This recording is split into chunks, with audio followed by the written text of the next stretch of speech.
আসসালামু আলাইকুম ওয়া রাহমাতুল্লাহ। 1 মিনিট মাদ্রাসায় আপনাকে স্বাগতম। আজ আমি আলোচনা করব মহান রব আল্লাহ তাআলা এই আরাফাত দিন ও রাতের ওয়াদা করে বলেছেন, এই জিলহজ মাসের ওয়াদা করে বলেছেন, কেউ যদি এই জিলহজ মাসের আরাফাত দিনে ও রাতে কষ্ট করে শুধুমাত্র একটি ছোট্ট দোয়া 3 বার পড়ে আল্লাহ রাব্বুল আলামিনের কাছে তার জীবনের সকল গুনাহের জন্য ক্ষমা চাইতে পারে, আল্লাহ রাব্বুল আলামিন তাকে মাফ করে দিবেন, ক্ষমা করে দিবেন। এই সুযোগটি আমার দিনী ভাই বোনেরা যারা ভিডিওটি প্লে করেছেন তারা অবশ্যই কাজে লাগাবেন। ইনশাআল্লাহ আল্লাহ রাব্বুল আলামিন আপনাকেও মাফ করে দিবেন।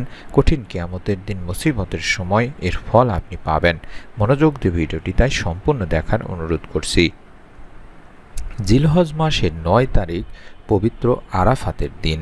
হজের সময় আরাফাতের মাঠে অবস্থান করাই সবচেয়ে গুরুত্বপূর্ণ একটি কাজ। নবীজি সাল্লাল্লাহু আলাইহি ওয়াসাল্লাম বলেছেন, আরাফাতে অবস্থান করাই হলো হজ। সুনান নাসাই 3044 নম্বর একটি হাদিস। এই মাঠে নির্দিষ্ট কোনো ইবাদত নেই, তবু আরাফাতে অবস্থানকেই হজের শ্রেষ্ঠ রোকন করা হয়েছে। আরাফাত দিনে অবতীর্ণ হয়েছে কোরআনে কারিমের সর্বশেষ আয়াত। বলা হয়েছে, আজ তোমাদের জন্য তোমাদের দিন পূর্ণাঙ্গ করলাম এবং তোমাদের প্রতি আমার নিয়ামত পরিপূর্ণ করলাম এবং ইসলাম তোমাদের দিন মনোনীত করলাম। সূরা মায়াদার 3 নম্বর আয়াতে আল্লাহ রাব্বুল আলামিন নিজেই বলেছেন। এদিন বান্দার দিকে মহান প্রভুর রহমতের জোয়ার প্রবল বেগে উচ্চারিত হয়। অসংখ্য বান্দাকে তিনি ক্ষমা করেন। উম্মুল মুমিনিন হযরত আয়েশা রাদিয়াল্লাহু তাআলা আনহা থেকে বর্ণিত, রাসূল সাল্লাল্লাহু আলাইহি সাল্লাম বলেন, আরাফাত দিনের মতো আর কোনো দিন এত অধিক পরিমাণে জাহান্নাম থেকে মুক্তি দেওয়া হয় না। আল্লাহ তাআলা দুনিয়ার নিকটবর্তী হন এবং বান্দাদের নিয়ে ফেরেশতাদের নিকট গর্ব করেন। আল্লাহ বলেন, কি চায় তারা? সহিহ মুসলিম 1348 নম্বর একটি সহিহ হাদিস। জাবের রাদিয়াল্লাহু তাআলা আনহু থেকে বর্ণিত আরেক বর্ণনায় রয়েছে, আল্লাহ তাআলা নিকটতম আসমানে আসেন এবং পৃথিবীবাসীকে নিয়ে আসমানের অধিবাসী অর্থাৎ ফেরেশতাদের সঙ্গে গর্ব করেন।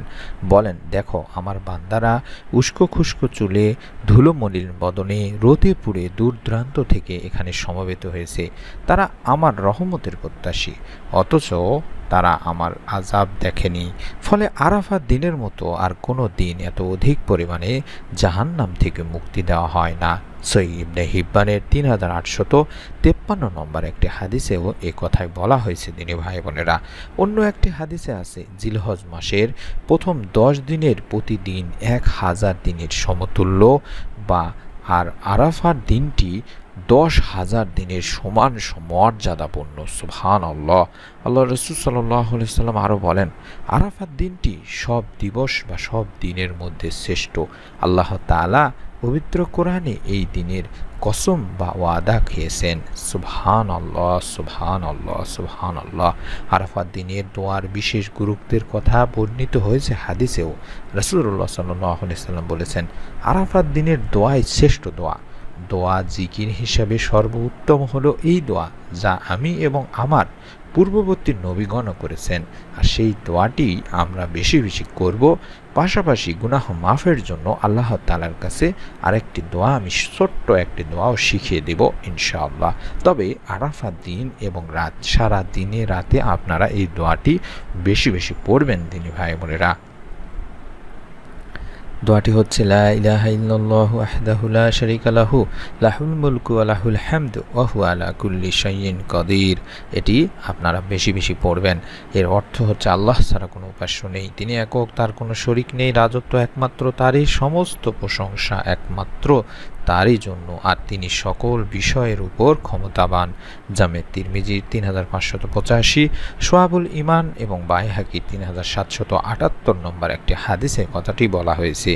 উপরোক্ত হাদিসের ব্যাখ্যায় ইবনে আব্দুল বার রহমতুল্লাহি আলাইহি বলেন, এই হাদিসের মাধ্যমে প্রমাণিত হয় যে আরাফাত দিনের দোয়া নিশ্চিতভাবে কবুল হবে। সুবহানাল্লাহ।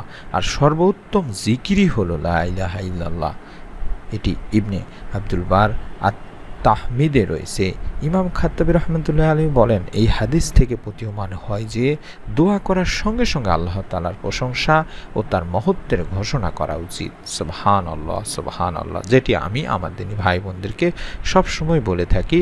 দোয়ার শুরুতে আল্লাহর প্রশংসা এবং নবী করিম সাল্লাল্লাহু আলাইহি সাল্লামের প্রতি অবশ্যই দরুদ পাঠপূর্বক দোয়া করবেন। আরাফাত দিনের আরেকটি গুরুত্বপূর্ণ আমল হলো রোজা রাখা। দিনী ভাই বোনেরা, এই দিনটি একটি রোজা রাখলে বান্দার 2 বছরের গুনাহ আল্লাহ তাআলা মাফ করে দেন।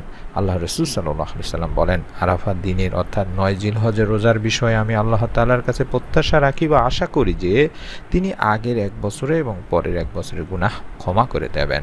সুবহানাল্লাহ। সহিহ মুসলিম 1162 নম্বর একটি হাদিসে কথাটি বলা হয়েছে। দিনী ভাই বোনেরা, আর আরাফাত দিনটি হচ্ছে বাংলাদেশের 16 জুন রবিবার সন্ধ্যা পর্যন্ত আরাফাত দিন থাকবে। অর্থাৎ আমরা 16 জুন রবিবারে একটি রোজা রাখবো বা ঈদের আগের দিন একটি রোজা রাখবো। এই আরাফাত দিনে আপনারা যদি পারেন রোজা রেখে আল্লাহ রাব্বুল আলামিনের কাছে তাওবার একটি ছোট্ট দোয়ার মাধ্যমে বেশি বেশি দোয়া করবেন, ক্ষমা চাইবেন আপনার জীবনের গুনাহ থেকে। আমরা সব সময় আপনাদেরকে ছোট দোয়াগুলো শিখিয়ে দিই যাতে করে সকলে আমলগুলো করতে পারেন। তেমনই একটি দোয়া আমি স্ক্রিনে দেখাচ্ছি। এই ছোট্ট দোয়াটি কম করে হলেও আপনারা আরাফাত দিনে 3 বার পাঠ করবেন। রব্বি ইন্নী যালামতু নাফসি ফাগফিরলি, রব্বি ইন্নী যালামতু নাফসি ফাগফিরলি, রব্বি ইন্নী যালামতু নাফসি ফাগফিরলি। এইভাবে 3 বার পাঠ করবেন। এই দোয়াটিতে বলছি বা এই দোয়ার অর্থই হচ্ছে, হে আমার রব, নিশ্চয়ই আমি আমার নফসের প্রতি জুলুম করেছি, সুতরাং আপনি আমাকে ক্ষমা করে দিন। সূরা আল কাসাসের 16 নম্বর আয়াতে দোয়াটির কথাই বলা হয়েছে। আমরা এই দোয়াটির মাধ্যমে পবিত্র আরাফাত দিনে বেশি বেশি আল্লাহ তাআলার কাছ থেকে ক্ষমা চাইব আমাদের জীবনের গুনাহের জন্য, এবং যদি সম্ভব হয় রোজা রাখবো। যে দোয়াটির কথা বললাম, অর্থাৎ যে স্ক্রিনের মধ্যে দোয়াটি দেখাচ্ছি, এই দোয়াটি বেশি বেশি পড়ব এবং আল্লাহ তাআলার প্রশংসা, নবী করিম সাল্লাল্লাহু আলাইহি সাল্লামের উপর বেশি বেশি দরুদ পাঠ করব। আমরা আল্লাহ তাআলার কাছে সকলের জন্য বেশি বেশি দোয়া করব।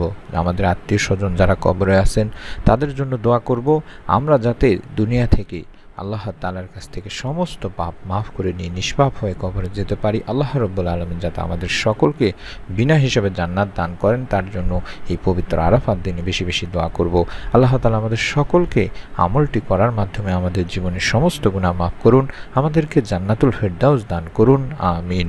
যারা আমলটি করবেন তারা একটি নিয়ত করে ফেলুন, অন্তত ভিডিওটিতে একটি লাইক দেওয়ার মাধ্যমে। আমরা নতুন ভিডিওটিতে আরাফাত দিনের আরও অত্যন্ত গুরুত্বপূর্ণ ফজিলতপূর্ণ আমলগুলো নিয়ে হাজির হব ইনশাআল্লাহ। সেই ভিডিওগুলো পাওয়ার জন্য হলেও অন্তত চ্যানেলটি সাবস্ক্রাইব করে বেল বাটনটি অন করে রাখতে ভুলবেন না। সকলে ভালো থাকুন, সুস্থ থাকুন। আসসালামু আলাইকুম ওয়া রাহমাতুল্লাহ।